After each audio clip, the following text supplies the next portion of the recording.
독일 베를린의 유럽아시아 안보 포럼 회의장에서 한국의 진짜 모습이 밝혀지는 엄청난 상황이 벌어졌습니다. 그 주역은 한 외국인 기자였습니다.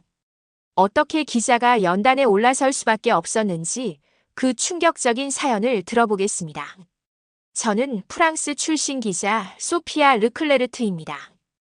회의장 안으로 들어서는데 심장이 철컥 내려앉는 것 같았어요. 어둑한 조명이 짙게 깔린 공간에 나무바닥 향과 사람들 작은 속삭임이 어우러져 긴장감이 감돌고 있었거든요. 수백 명의 전문가와 기자들이 유럽아시아 안보 포럼을 위해 모여 있었는데 의자들이 마치 잠자고 있는 거인을 깨울 듯 줄지어 서 있었어요. 저는 뒤쪽 구석, 그림자진 벽 가까이에 자리를 잡았어요. 노트북을 펼쳐 무릎 위에 올리고 종이 위에 펜을 얹어 손끝으로 매끄러운 금속 감촉을 느꼈죠.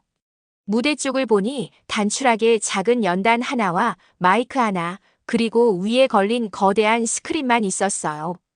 스크린이 희미하게 빛나며 지도나 그래프, 사진을 띄울 준비를 하고 있었죠. 잠시 뒤 깔끔한 양복 차림의 키 큰 남성이 몇 개의 계단을 올라와 마이크를 탁탁 두드렸어요. 이름표엔 페트로프 박사님이라 적혀 있었고 저는 숨을 크게 고르며 그의 말을 기다렸습니다. 그가 앞으로 몸을 기울이며 차분하지만 힘있는 목소리로 말했어요. 대한민국은 혼자 설 수 없습니다. 미국 없이는 곧바로 무너질 것입니다. 순간 회의장은 깊은 정적에 휩싸였어요. 의자가 삐걱거리고 뒤에서 누군가 작게 숨을 내쉬었죠. 제 배가 움켜쥐이는 것 같았어요. 무너진다는 말이 너무 거칠고 갑작스럽게 들렸거든요. 페트로프 박사님의 말은 한국을 약하고 보살핌이 필요한 나라로 그렸어요. 미국의 보호 아래에 사는 작은 국가, 스스로 힘이 없는 나라, 핵무기도 진정한 방어력도 없는 나라라고 하셨죠. 말투는 정중했지만 그 안에는 차가움이 배어 있었어요. 마치 떨어뜨리면 깨질 듯한 장난감에 대해 설명하듯이요. 그 모습을 보며 스크린 대신 제 머릿속엔 지난번 서울 여행 장면이 선명하게 떠올랐어요. 촛불처럼 은은히 빛나는 시장 골목, 네온 사인 아래 뜨끈한 국물을 나누며 웃는 가족들, 이른 새벽 진흙밭에서 훈련하는 소방관들의 든든한 모습이요. 한강가에 서서 조깅하는 사람들과 춤추듯 발걸음을 맞추던 모습도 떠올랐습니다. 교실에서 모델 로켓을 만들며 웃음소리를 가득 채우던 아이들 모습까지요. 펜이 종이 위를 맴돌았지만 한 줄도 쓰여지지 않았어요. 모른다는 사실이 화가 나기도 하고 놀랍기도 했어요. 당신은 진짜 한국을 본 적이 없어요. 라고 소리치고 싶었죠. 목구멍이 뻣뻣해지고 주변을 둘러봤어요. 몇몇은 고개를 끄덕이며 메모를 했고 몇몇은 이웃과 속삭였어요. 이미 믿고 있는 걸까요? 작은 목소리가 제 안에서 속삭였어요. 당신은 기자예요. 진실을 전해야 해요. 손가락이 펜을 꽉 쥐자 더는 가만히 있을 수 없다는 확신이 들었어요. 심장이 귀에서 울리는 것 같았고 마이크가 저를 부르는 듯 했죠. 의자를 미끄러뜨리며 일어섰어요. 옷자락이 살짝 스치는 소리, 주변에 작은 몸 움직임이 들렸어요. 모든 시선이 제게로 쏠렸습니다. 심장은 천둥처럼 울렸지만 제 목소리는 뜻밖의 차분했어요. 실례합니다. 페트로프 박사님. 제가 한국에서 보고 느낀 이야기를 전해드려도 될까요? 그 순간 숨죽였던 방 안이 다시 살아난 기분이었어요. 제 말은 곧 한국의 진짜 이야기를 전달할 열쇠가 될 거였죠. 제 목소리가 처음에는 작게 들렸지만 곧 고요한 회의장을 가로질러 울려 퍼졌어요. 실례합니다. 페트로프 박사님, 제가 앞으로 걸어가며 인사했어요. 반짝이는 마룻바닥 위에서 구두가 딱딱 소리를 냈고 목소리가 떨리지 않게 깊게 삼켰습니다. 모든 시선이 저를 향했죠. 어떤 분들은 호기심 가득한 눈빛이었고 어떤 분들은 의아하다는 표정을 지으셨어요.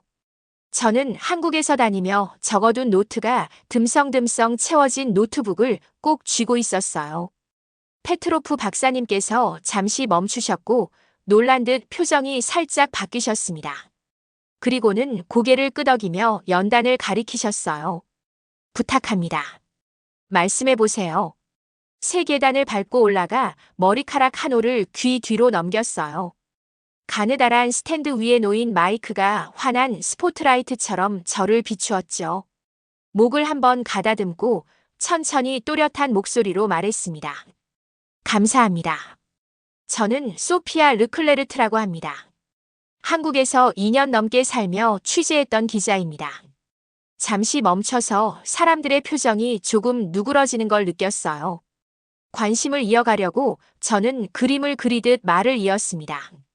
노을이 깔린 긴 강을 상상해 보세요. 서울의 한강은 저녁 햇빛을 받아 마치 황금빛 물결 같고 강가에는 사람들이 줄지어 서 있어요. 조깅하거나 자전거를 타고 달리기도 하고 이어폰에서 흘러나오는 K-팝에 맞춰 춤 동작을 연습하는 사람이 있죠. 그 한강은 높은 빌딩과 고풍스러운 궁궐 사이를 흐르며 과거와 현재를 이어줍니다.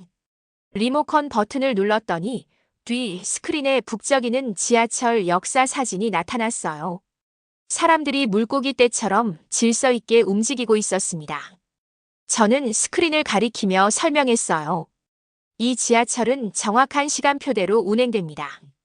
출퇴근 시간에는 2분마다 도착하죠. 엔지니어와 도시 설계자가 만든 시스템이지만 실제로는 군사 실험실에서 안전성을 비밀리에 시험해 본 기술이기도 합니다. 한국은 이처럼 최고의 계획을 꼭 필요할 때까지 숨겨두는 방식을 국방에도 적용합니다. 관중들 사이에서 관심의 파문이 일었어요. 저는 말을 이어갔습니다. 삼성 공장을 예로 들어보겠습니다.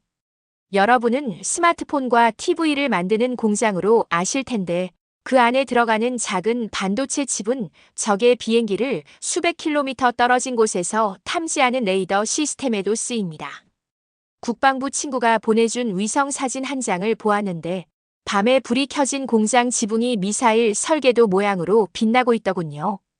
페트로프 박사님이 눈살을 찌푸리며 수첩에 뭔가를 적으셨어요. 공장뿐만이 아닙니다. 제가 목소리를 낮추었죠. 새벽녘 외딴 훈련장에도 가봤습니다. 군인과 민간인이 함께 필드를 사용하는데 제 옆에 있던 교사가 요리사가 소금 한 꼬집을 넣듯 모형 소총을 조심히 장전했어요. 점심 후에는 비상 상황에 무전기로 지원 요청하는 법을 가르쳐 주셨습니다. 회의장 안이 수군거림으로 가득 찼어요. 저는 멈추지 않았습니다. 이 사람들은 제 이웃입니다. 부모님도 있고 학생도 있고 사업하시는 분도 계세요. 자신이 가진 능력을 자랑하지 않아요. 마치 아무도 모르는 춤을 연습하듯 조용히 훈련합니다. 하지만 그 춤이 나라를 튼튼하게 만들어줍니다. 미국 없이도 스스로 설 만큼 강하게요. 멈춰서서 페트로프 박사님을 바라봤어요. 그래서 묻고 싶습니다. 제가 부드럽게 말했죠. 이것이 무력한 나라의 징후일까요? 아니면 침묵을 방패 삼아 스스로를 지킬 줄 아는 나라의 상징일까요? 그 순간 공기 중에 긴장감이 감돌다가 곧 낮은 동이의 웅성거림이 퍼졌어요. 제 가슴이 쿵쿵 뛰더군요. 저는 무대에서 내려오며 진짜 한국 이야기가 이제 막 시작되었음을 깨달았어요. 무대에서 내려오자 심장이 여전히 두근거렸지만 한국이 어떻게 침묵의 힘을 키우는지 설명해야 한다는 생각이 들었어요. 리모컨을 눌러서 뒤 스크린에 새 슬라이드를 띄웠더니 굵은 글씨로 침묵의 힘이 뜨고 주위에 공장, 군인, 전구 모양 아이콘이 반짝거리고 있었습니다. 마이크를 톡톡 건드리며 청중을 향해 미소 지었습니다. 침묵의 힘은 정말 필요할 때까지 최고의 역량을 숨기는 걸 말합니다. 제가 말했어요. 한국이 이 방식을 어떻게 활용하는지 3가지 예로 보여드릴게요. 다음 사진으로 넘어가자 커다란 공장이 밤에 불빛을 반짝이며 서 있는 모습이 나왔습니다. 지붕 위로 길게 뻗은 조명이 마치 도시의 별길 같았어요. 이건 삼성 반도체 공장입니다. 제가 설명했습니다. 낮에는 휴대전화와 TV에 들어갈 칩을 만들죠.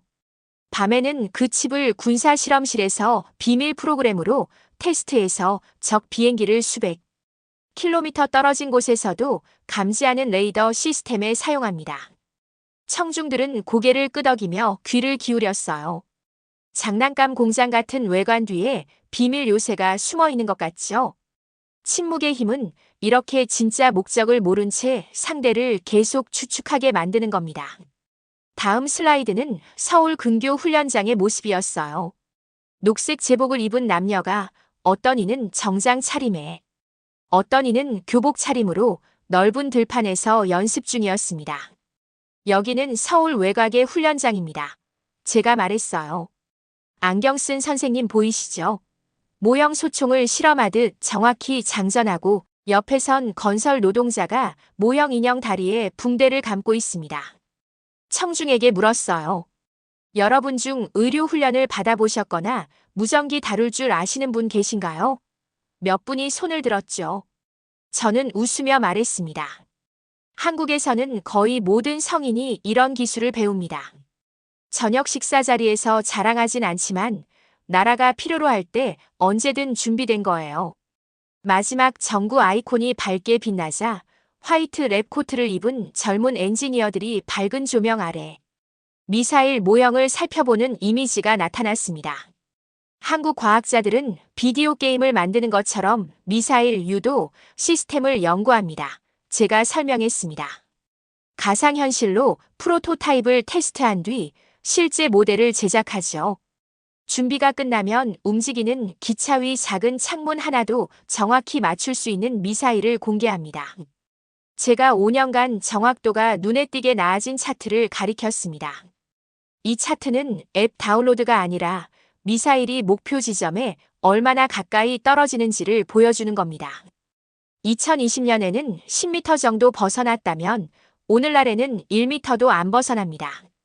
이게 바로 침묵의 힘이에요. 자랑은 하지 않지만 조용히 모두를 앞서가는 거죠. 청중 얼굴에 놀라움이 떠올랐습니다. 몇 분은 그런 줄 몰랐어요 라고 속삭였고 몇몇은 신나서 필기했습니다. 마지막으로 질문을 던졌습니다. 이 세 가지 예를 봤을 때 어느 나라가 스스로 설 수 있다고 생각하시나요? 잠시 멈춰서 그들의 눈을 바라보았어요. 말하지 않아도 대답은 분명했습니다. 고개를 끄덕이는 표정만으로 충분했죠. 한국 침묵의 힘이 어떤 자랑보다 더 크게 말하고 있었습니다. 제가 침묵의 힘을 설명한 뒤 청중석에서 호기심 어린 눈빛을 볼 수 있었어요. 모두가 다음 비밀을 기다리는 듯 몸을 앞으로 숙였죠. 리모컨을 한번 누르니 거대한 스크린에 세 가지 인상적인 이미지가 나타났습니다. 날렵한 미사일, 작은 드론대, 빛나는 컴퓨터 네트워크였어요. 깊게 숨을 들이쉬고 손가락으로 하나씩 가리켰습니다. 첫 번째입니다. 현무 미사일을 소개합니다. 화면이 긴 은빛 로켓을 크게 비췄어요. 작은 날개가 달린 그 모습이 마치 잠자는 용을 닮았죠. 저는 배운 내용을 차분히 풀어 설명했습니다. 현무 미사일은 수백 킬로미터를 날아가 목표 지점 1m 이내 학교 책상 길이 정도 오차로 타격할 수 있습니다. 야구공을 던져서 멀리 있는 옥상 위 작은 컵을 맞히는 것처럼 정확한 거죠. 사람들이 그 이미지를 떠올리며 숨을 삼키는 소리가 들렸습니다. 저는 천천히 말을 이었습니다. 현무의 비밀은 특별한 유도 시스템입니다. 미사일 머리 부분에 달린 작은 센서가 목표 위치를 찾아내고 내부 컴퓨터가 날개를 조정해 궤도를 유지하게 해요. 엔지니어들은 바다 및 비밀 사격장과 외진 산속 훈련장에서 철저히 시험했습니다. 다음 슬라이드를 띄우자 드론 수십 대가 들판 위를 소용돌이 치듯 날아가는 모습이 펼쳐졌습니다. 두 번째, 드론 무리입니다. 저는 첫 경험이 떠올라 웃으며 말했어요. 해안가 근처 시험장에 갔더니 수백 대 드론이 무리지어 이륙하더군요. 새떼처럼 날아가고 장애물을 피해가며 완벽한 대형을 유지했습니다. 연습 중 일부 드론이 격추되면 나머지가 경로를 바꿔 임무를 계속했어요. 청중에게 묻곤 했습니다. 하늘에서 새들이 군무를 펼치는 모습 보신 적 있나요? 몇 분이 고개를 끄덕이셨죠. 그래서 덧붙였어요. 드론 때도 마찬가지입니다. 함께라면 더 강해집니다. 개별 드론은 값싸지만 모여서 적의 방어를 분산시키거나 구조 경로를 탐색하는 거대한 임무를 수행할 수 있어요. 마지막 이미지가 등장했는데 푸른 선과 점들이 그물처럼 얽힌 모습이었습니다. 세 번째, 킹스파이더라는 AI 전투 네트워크입니다. 사람들이 몸을 앞으로 숙였어요. 저는 설명을 이어갔습니다. 킹스파이더는 슈퍼 지휘관 같습니다. 카메라, 레이더, 위성 데이터를 한눈에 보고 다음 위협 발생 지점을 예측하죠. 체스 다음 수를 읽듯이요. 지휘관들은 이 지도를 보고 즉시 지원 방향을 결정합니다. 청중들이 집중하는 모습에 저는 미소를 지으며 말을 이었습니다. 여러분이 좋아하는 비디오 게임에서 코치가 지도 전체를 보며 최고의 수를 속삭여주는 걸 상상해 보세요. 군인들에게 킹스파이더가 바로 그런 역할을 합니다. 몇 분이 와 하고 감탄사를 내셨습니다. 저는 기회를 놓치지 않았어요. 이 세 가지, 현무 미사일, 드론, 무리, 킹스파이더 AI 다 함께 작동합니다. 킹스파이더가 위협을 감지하는 순간 미사일이 정확히 타격하고 드론은 경로를 정리하거나 정보를 수집하죠. 이 협업은 너무 빠르게 일어나 적이 어디서 공격당했는지 모를 정도예요. 방을 둘러보니 모두 고개를 끄덕이며 눈이 반짝였어요. 그리고 제가 물었습니다. 어떤 부분이 가장 놀라우셨나요? 정밀한 미사일, 하늘을 수놓는 드론, 아니면 상대를 읽어내는 AI인가요? 손을 드시는 분들이 많았고 저는 그 분위기 속에서 만족스러운 미소를 지었어요. 이제 한국의 기술은 더 이상 비밀이 아니었습니다. 제사장이 끝날 무렵 청중은 조용한 힘에 대한 갈증으로 가득 차 있었습니다. 박수 소리가 잦아들자 저는 한국 국방의 핵심인 사람들 이야기를 꺼낼 준비를 했어요. 리모컨을 살짝 눌렀더니 스크린에는 새벽녘 넓은 훈련장이 나타났습니다. 풀밭 위에 안개가 살짝 맴돌고 녹색 제복을 입은 남녀가 줄지어 움직이고 있었죠. 숨을 크게 들이쉬고 마이크에 가까이 다가갔습니다. 여기는 일반 군부대가 아닙니다. 제가 말했어요. 바로 예비훈련 캠프로 평범한 시민들이 지킴이로 거듭나는 곳입니다. 다음 슬라이드에 보니 30대쯤 되어 보이는 엄마가 머리를 묶고 있었어요. 옆에는 고등학생쯤 되어 보이는 소년이 배낭을 가다듬고 있었습니다. 그 장면을 떠올리며 전해드렸죠. 해 뜨기 전 훈련장에 도착했을 때 저는 마치 학교 운동회에 온 줄 알았어요. 엄마, 아빠, 학생, 심지어 은퇴하신 어르신까지 모두 응급처치, 지도 읽기, 무전기 사용법을 배우고 계셨습니다. 이슬 냄새와 함께 보온병에 담긴 따뜻한 커피 향이 퍼졌습니다. 잠시 멈춰서 모두가 그 아침 풍경을 상상할 수 있게 했습니다. 그리고는 말을 이어갔어요. 김 어르신이라는 할머니는 모형 인형에 붕대를 감으며 웃으셨어요. 나중에 필요할 때보다 미리 알아두는 게 낫다고 하시며 웃음 속에 깊은 결의를 담고 계셨습니다. 몇 분은 고개를 끄덕였고 또 몇 분은 노트에 메모하고 계셨어요. 저는 계속 설명했습니다. 그 다음 저는 3명씩 조를 이루어 숲길을 천천히 이동하는 걸 봤습니다. 대학생 한 명이 나침반과 지도를 들고 참나무 앞에서 왼쪽으로 그 다음 10보만 가면 개울이라고 속삭이듯 안내했죠. 친구들은 말없이 따라가면서 서로 믿음을 확인하는 모습이었습니다. 청중에게 물었어요. 낯선 장소에서 친구 말만 믿고 길을 찾아간 적 있으신가요? 몇 분이 손을 드셨습니다. 저는 웃으며 말했습니다. 한국에서는 지시 따르는 것이 곧 안전이 됩니다. 도시든 산속이든 말이에요. 그래서 모두가 함께 훈련하는 겁니다. 짧은 동영상을 보여드렸습니다. 무전기 신호를 주고받으며 연습하는 모습, 그리고 밥알 뭉친 주먹밥과 과일을 나눠 먹는 장면이 따뜻하게 느껴졌어요. 훈련은 공동 식사로 마무리됩니다. 사람들은 음식을 나누고 일터 이야기. 선생님, 직장인, 예술가. 그리고 자녀들이 안전하게 자라길 바라는 마음을 나눕니다. 그 마음이 훈련생들을 하나의 든든한 팀으로 만들어줍니다. 리모컨을 눌러 다음 차트를 띄우자 복무 연수를 보여주더군요. 18세에서 28세 남성은 2년간 현역 복무, 그 뒤로 10년간 주말 예비군 훈련이 계속된다고 나왔습니다. 생각해보세요. 우편 배달하는 이웃이 10년 동안 비상 상황에 대비해 연습한다면요. 이게 바로 한국 방식입니다.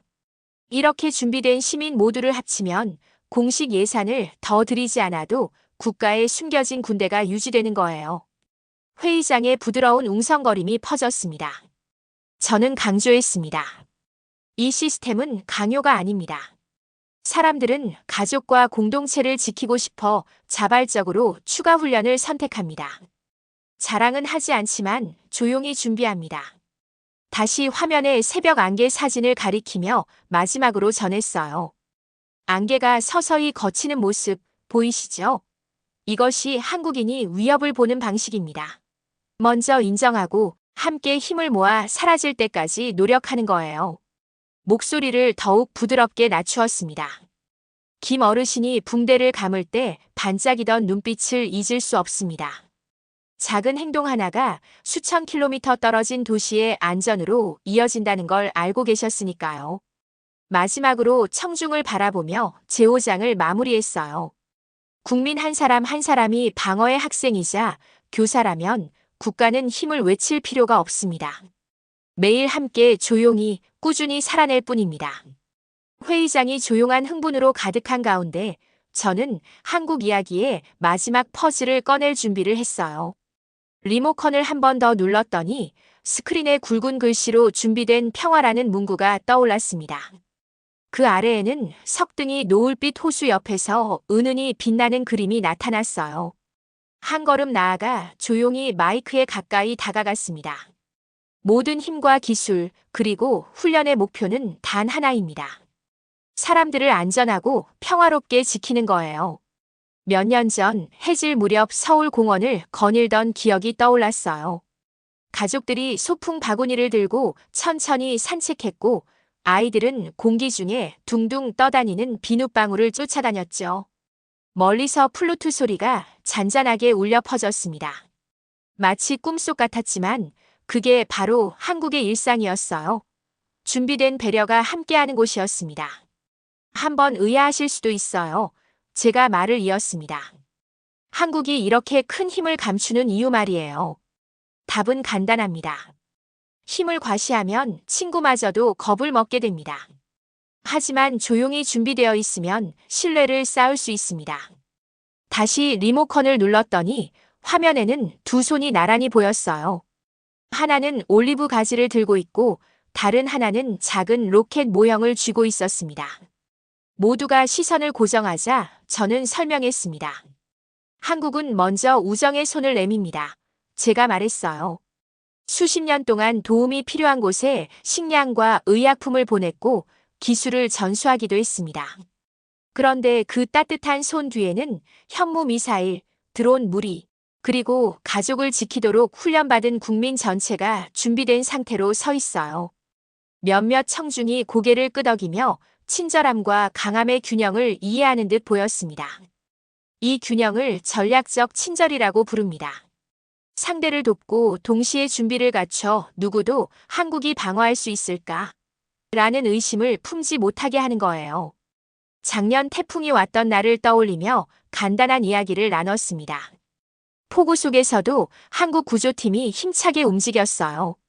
물이 불어난 거리에서 노인들을 배에 태우고 무전기로 상황을 지휘하며 서로를 도왔죠. 한 청년 자원봉사자가 떨고 있는 할머니께 따뜻한 담요를 건네는 장면은 그 어떤 힘 과시보다 진한 울림을 주었습니다. 그것이 한국의 진짜 모습입니다. 제가 말했어요. 위험을 기다리지 않고 평화를 환영하며 동시에 언제든 지킬 준비가 된 나라. 주위를 둘러보니 얼굴마다 따뜻한 미소가 번지고 있었습니다. 저는 부드러운 목소리로 마지막을 맺었어요. 기억해 주세요. 제가 마무리하며 말했습니다. 힘은 단순히 무기가 아닙니다. 사람을 돌보고 준비하며 필요한 순간에 도움을 건네는 데서 나옵니다. 대한민국은 진정한 힘이란 약속이라는 걸 알려줍니다. 서로를 지키겠다고 하지만 언제나 먼저 평화를 선택하겠다고요. 불빛이 은은히 어두워지며 잔잔한 음악이 흐르기 시작했습니다. 제가 물러서자 청중은 기립박수로 응답했어요. 한국의 이야기가 침묵의 힘 함께하는 훈련, 전략적 친절. 그 모두가 그들의 마음을 움직였다는 걸 느꼈습니다. 그 순간 모두가 제가 본 그대로를 깨달았을 거예요. 연민 위에 쌓인 힘으로 평화를 지키는 나라, 대한민국을요. 이처럼 프랑스 출신 기자 소피아 르클레르트는 무력할 것이라는 편견을 침묵 속 강인함으로 뒤집어 보이며 전 세계 전문가들의 인식을 완전히 바꿔놓았습니다. 그리고 진짜 한국의 모습, 조용히 준비된 실력과 공동체의 따뜻함이 어우러진 나라를 목격하게 했습니다. 오늘의 감동 사연은 여기까지입니다. 구독과 좋아요는 영상 제작에 큰 힘이 됩니다. 시청해주셔서 감사드립니다.